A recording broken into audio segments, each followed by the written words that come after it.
Magandang araw po sa inyong lahat. Bali, tulungan ko po kayo makapagtanong sa English kung saan ay yung tanong po natin ay gamit na gamit. Okay po? So, ang tanong po natin ngayon ay ito.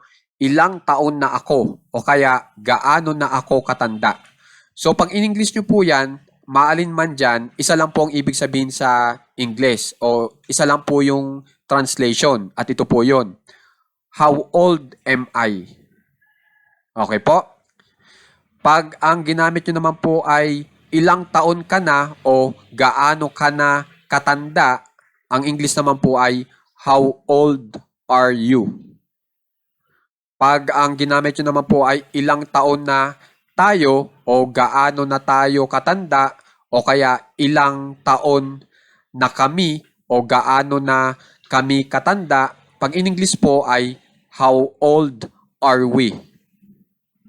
Kapag ang napili nyo po ay ilang taon na sila o gaano na sila katanda, how old are they? Okay? Pag ilang taon na siya o gaano na siya katanda, pag lalaki, how old is he? Pag babae, how old is she? Okay po? Kapag pinangalanan naman po natin tao, ilang taon na si Tarzan o gaano nakatanda si Tarzan, how old is Tarzan?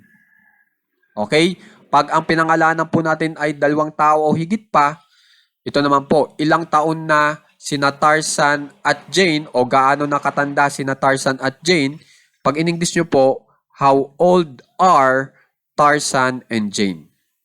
Okay po? So makikitandaan po. Ang kailangan nyo rin pong tandaan po dito ay itong mga linking verbs na am, are, at saka is. Okay? Pag ang ginamit nyo ay I bilang ako, am ang gagamitin nyo. Pag ang ginamit nyo ay ka, ang gagamitin nyo po ay are. Pag ang ginamit nyo ay tayo o kami bilang we, ang gagamitin nyo po ay are. Pag ang ginamit nyo po ay sila, ang gagamitin nyo po ay are pa rin. Pag ang ginamit nyo po ay siya, mapa babae man yan o lalaki, is po ang gagamitin nyo. Pag pinangalanan nyo yung tao, tapos isa lang po yung tao, is po ang gagamitin nyo.